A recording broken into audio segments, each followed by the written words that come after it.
October 23, 1944, 0745 hours. Abandoned garrison compound, Leyte, Philippines. Kim Sun-hee pressed herself against the bamboo wall, listening to boots crunching across the compound yard. For 3 years, those sounds had meant violence was coming. But these footsteps were different, heavier, more deliberate, accompanied by voices speaking a language she didn't recognize. Through the crack in the wall, she glimpsed olive-drab uniforms instead of the familiar khaki of her captors. American soldiers moved cautiously through the abandoned buildings, their weapons lowered but ready. When one approached her hiding place, Sun-hee closed her eyes and prepared for whatever came next. "Ma'am?" The voice was gentle, uncertain. "It's okay. We're Americans. You're safe now." For women who had survived years in Japan's comfort station system, liberation came not as triumph, but as disbelief. The shocking discovery that survival was possible, that dignity could be restored, and that strangers could offer kindness after years of systematic cruelty. The system of exploitation. The military comfort station system had operated across the Japanese Empire since 1932, forcibly recruiting women from Korea, China, the Philippines, and other occupied territories. Tens of thousands of young women, many still teenagers, had been deceived with promises of factory work or simply abducted from their homes and transported to remote military installations. The stations followed a brutal organizational pattern designed to isolate victims from any possibility of escape or rescue. Located in military compounds far from civilian populations, surrounded by guards, and operated under strict secrecy, they created conditions of total control over the women trapped within them. By 1944, as American forces advanced through the Pacific, these facilities had spread throughout the Japanese Empire, from Manchuria to the Solomon Islands, wherever Japanese military units required services that command considered essential for troop morale and discipline. The women held in these places had been told repeatedly that no one would ever come for them, that the outside world had forgotten them, and that death was their only escape. The psychological conditioning was as systematic as the physical control, breaking down hope until survival itself seemed impossible. The approach of liberation as American forces swept through Japanese-held territories in 1944 and 1945, they began discovering evidence of the comfort station system. Intelligence reports mentioned women being held at military installations, but the full scope and nature of their captivity only became clear when actual liberation occurred. Lieutenant Colonel Robert Hayes commanded the 32nd Infantry Regiment's advance through Leyte. His unit had expected to find Japanese military personnel and possibly civilian laborers at enemy installations. The discovery of Korean and Chinese women at the first compound they secured shocked even veteran soldiers who thought they had seen everything warfare could produce. "We found them hiding in the back buildings," Hayes reported to division headquarters. "Dozens of young women, clearly not Filipino. They were terrified of us, wouldn't come out until our medics approached slowly and offered food. It took hours to convince them we weren't going to hurt them." The women's reaction to liberation revealed the psychological damage of prolonged captivity under a system designed to break their will to resist or hope for rescue. Years of conditioning had taught them that all soldiers represented threat, that any change in circumstances likely meant worse treatment rather than improvement. The first contact. The initial encounters between liberating American forces and comfort station survivors required extraordinary patience and sensitivity. Women who had learned that survival depended on complete submission were incapable of immediately trusting their apparent rescuers. Private Daniel Martinez was among the first soldiers to enter the compound where Sun-hee and 15 other women had been held. His Spanish language skills allowed basic communication with the Filipino women, while hand gestures and tone of voice had to suffice for the Korean and Chinese survivors. "They wouldn't look at us directly," Martinez recalled decades later. "They knelt on the ground with their heads down, like they were waiting for orders or punishment. When I tried to help one woman stand up, she flinched away like I was going to hit her. It broke your heart." The women's responses revealed conditioning that had taught them to interpret any male attention as prelude to violence. Their bodies bore evidence of malnutrition, untreated injuries, and diseases that had gone without medical care. More devastating was the psychological damage, the systematic destruction of self-worth and hope that the comfort station system had been designed to achieve. The medical crisis. Army medical personnel who examined the liberated women documented conditions that shocked even experienced military doctors. Malnutrition was universal, with many women weighing less than 80 pounds. Untreated sexually transmitted diseases, infected wounds, and evidence of repeated physical trauma required immediate medical intervention. Captain Helen Morrison, an Army nurse assigned to the evacuation hospital at Tacloban, found herself caring for women whose medical needs exceeded anything her training had prepared her to handle. Beyond the physical damage was psychological trauma that manifested in behaviors that made treatment difficult. They wouldn't undress for examination, wouldn't eat the food we offered, wouldn't sleep lying down, Morrison documented in her medical notes.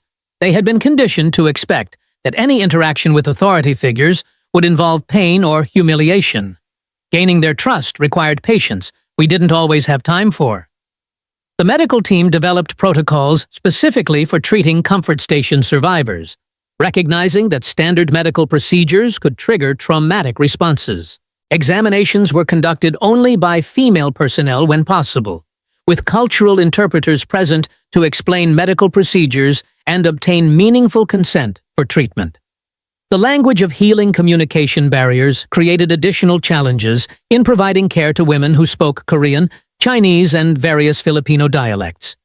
The liberation forces included few personnel who could speak these languages, requiring creative approaches to establish basic understanding and trust. Sergeant Grace Kimura, a Japanese-American interpreter with the Military Intelligence Service, became crucial in communicating with some survivors. Her ability to speak Japanese allowed her to translate for Korean women who had been forced to learn that language during their captivity. They were shocked to see a Japanese face speaking with American soldiers, Kimura recalled. At first, they thought I was another trap, another form of control. But when I spoke to them in Korean and explained that I was American, that my family was from Hawaii, it began to break through the fear. The process of establishing communication revealed the cultural complexity of the survivors' backgrounds. Many had been taken from their homes as teenagers and held for years in isolation that prevented them from maintaining their native languages or cultural practices. The comfort station system had deliberately attempted to erase their identities along with their freedom. The gradual recognition. The realization that liberation was genuine rather than another form of deception took days or weeks to penetrate the psychological defenses that had enabled survival under captivity. Small gestures of kindness, clean clothing, hot food, medical attention, slowly demonstrated that their circumstances had fundamentally changed. Maria Santos, a Filipino woman held at a station on Mindanao, later described the moment when she began to believe that freedom was real. An American nurse brought me soap and clean water, then left me alone to wash. She didn't watch, didn't give orders, just walked away. For the first time in 3 years, I had privacy. That's when I knew something had really changed. The respect for privacy and personal autonomy represented by such simple acts stood in stark contrast to the total surveillance and control that had defined their captivity. The gradual recognition that they could make choices, what to eat, when to sleep, how to spend their time, required psychological adjustment that took months to achieve. The testimony of dignity. As survivors began to trust their liberators, they shared accounts of survival that revealed extraordinary resilience and mutual support under conditions designed to destroy human dignity. The women had developed networks of care and protection that had enabled some to survive when others perished. The friendships and alliances formed during captivity had provided psychological lifelines that made survival possible. Older women had protected younger ones when possible, sharing scarce food and providing emotional support during the darkest periods. These bonds often transcended ethnic and linguistic differences, creating communities of survival that sustained hope when individual hope failed. Chung Soon-mi, a Korean woman liberated on Okinawa, testified about the mutual support that had enabled survival. We became sisters in suffering. The Chinese woman, Li Meiling, shared her rice when I was sick. The Filipina girl, Rosa, taught us to weave baskets to occupy our minds. Without each other, we would have died, not from physical causes, but from losing the will to live. The medical recovery. The physical rehabilitation of comfort station survivors required specialized medical protocols that addressed both immediate health crises and long-term recovery needs. Army medical units developed treatment programs specifically designed for women whose health had been systematically damaged by prolonged abuse and neglect. Nutritional rehabilitation proceeded slowly, as women whose digestive systems had been compromised by chronic malnutrition couldn't immediately tolerate normal diets. Medical personnel learned to provide small, frequent meals with nutrients specifically chosen to rebuild depleted body systems without causing additional distress. The treatment of psychological trauma required approaches that military medicine was only beginning to understand. Standard psychiatric protocols proved inadequate for addressing trauma that combined sexual violence, cultural displacement, and prolonged captivity under conditions of total powerlessness. The cultural restoration efforts to restore cultural identity and dignity to comfort station survivors involved more than medical treatment. American forces worked with local communities and international relief organizations to provide cultural and linguistic support that helped women reconnect with their identities. Korean survivors were provided with traditional Korean foods when available, clothing that reflected their cultural background, and opportunities to practice cultural activities that had been forbidden during captivity. Similar efforts were made for Chinese, Filipina, and other survivors to help them reclaim aspects of identity that the comfort station system had attempted to erase. Religious services in appropriate languages and cultural traditions provided spiritual support that many survivors identified as crucial to their recovery. The ability to practice their faith freely after years of prohibition represented a fundamental restoration of human dignity that transcended immediate physical needs. The repatriation challenge. As the war ended, the complex process of repatriating comfort station survivors to their home countries revealed additional challenges. Many women feared returning to communities that might reject them because of their experiences, while others discovered that their families had been killed or displaced during the war. Some survivors chose to remain in the Philippines or other locations rather than return to homelands where they expected to face social stigma. The shame associated with sexual violence in traditional Asian cultures meant that many women could never publicly acknowledge their experiences or seek community support for their trauma. American authorities worked with international relief organizations to provide options for survivors who couldn't or wouldn't return home. These efforts included resettlement assistance, vocational training, and ongoing medical care for women whose recovery would require years of support. The witness accounts. American personnel who participated in liberating comfort stations provided testimony that documented both the horror of what they discovered and their admiration for the strength of the survivors. These accounts became crucial historical evidence of war crimes that some sought to deny or minimize.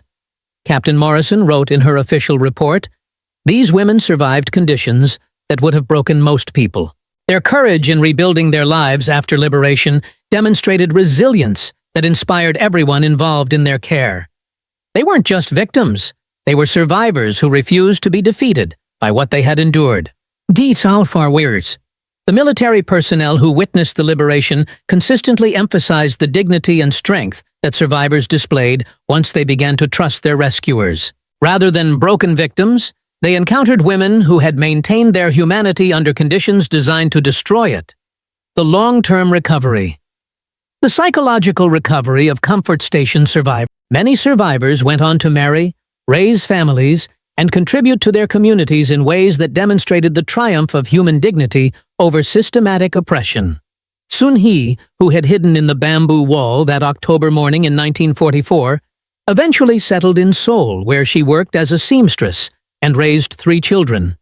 She never spoke publicly about her wartime experiences, but her family knew her strength had been forged in survival that required courage beyond ordinary understanding. Her daughter later wrote, "My mother never told us details about the war, but we could see the strength in her hands when she worked, the gentleness in her voice when she sang, the determination in her eyes when she faced difficulties. Whatever she had survived had made her stronger, not weaker. The continuing legacy. The shock that comfort women experienced upon liberation, discovering that survival was possible, that dignity could be restored, that strangers could show kindness, provided foundation for decades of advocacy and education about wartime sexual violence. Survivors who chose to speak publicly about their experiences became voices for historical truth and international justice. Their courage in breaking silence about sexual violence during warfare contributed to global recognition that such crimes are offenses against humanity itself, not merely unfortunate byproducts of military conflict. The American soldiers who first encountered these women learned lessons about human resilience that many carried throughout their lives. The discovery that systematic sexual slavery had been official policy rather than individual criminal behavior shaped American understanding of war crimes and the need for international accountability. The dignity restored. The liberation of comfort stations represented more than military victory. It was the restoration of human dignity to women who had been systematically dehumanized by policies designed to reduce them to objects for military use. The shock of liberation proved to be a lifelong process that required ongoing support and understanding. Many women struggled with trauma-related symptoms for decades after liberation, while others found ways to transform their experiences into advocacy for other survivors of wartime sexual violence. Some survivors became advocates for recognition of comfort women as victims of war crimes, working to ensure that their experiences would be documented and remembered. Their testimony provided crucial evidence for historical understanding of the comfort station system and its impact on tens of thousands of women across Asia. Others chose privacy and anonymity, seeking to rebuild their lives without public attention to their wartime experiences. Both choices represented valid responses to trauma, and efforts to support survivors respected their right to determine how their stories would be shared or protected. The historical recognition. The liberation of comfort stations by American forces provided the first international documentation of Japan's systematic sexual slavery program. Military reports, medical records, and witness testimony created an official record that would later support efforts to achieve historical recognition and justice for survivors. The immediate response of American military personnel, providing medical care, ensuring safety, and treating survivors with dignity, established precedents for humanitarian response to wartime sexual violence that influenced later international humanitarian law and military protocols. The discovery that organized sexual slavery had been an integral part of Japanese military operations shocked American officials and contributed to post-war efforts to establish international legal frameworks preventing such systematic abuse during armed conflicts. The personal transformations, individual stories of recovery and rebuilding revealed the extraordinary resilience of women who refused to allow their wartime experiences to define their entire lives, lay not just in survival, but in the gradual recognition that they were seen as human beings deserving of respect and care. The simple act of offering food without demanding payment, providing medical care without conditions, and allowing privacy without surveillance represented revolutionary changes for women who had known only exploitation and control. These basic human courtesies became proof that different forms of human relationship were possible. The enduring testimony. Decades after liberation, the testimonies of comfort, women survivors continued to provide crucial historical evidence about the systematic nature of wartime sexual violence and the extraordinary resilience of women who survived it. Their stories serve as warnings about the consequences of dehumanizing policies and inspiration about the possibility of healing and recovery. The shock of liberation that these women experienced, the disbelief that freedom was possible, that kindness could replace cruelty, that dignity could be restored, stands as testimony to both the horror of what they endured and the strength that enabled them to survive and rebuild their lives.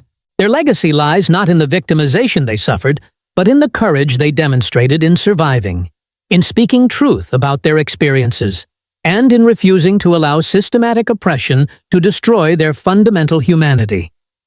The moment of liberation was just the beginning of lifelong journeys toward healing that demonstrated the power of human resilience over organized cruelty. In remembering their shock at liberation, we honor not just their suffering, but their strength, not just their victimization, but their victory over those who sought to destroy their spirits. Their survival became their resistance, their healing became their triumph, and their testimony became their gift to future generations who must ensure that such systematic dehumanization never occurs again.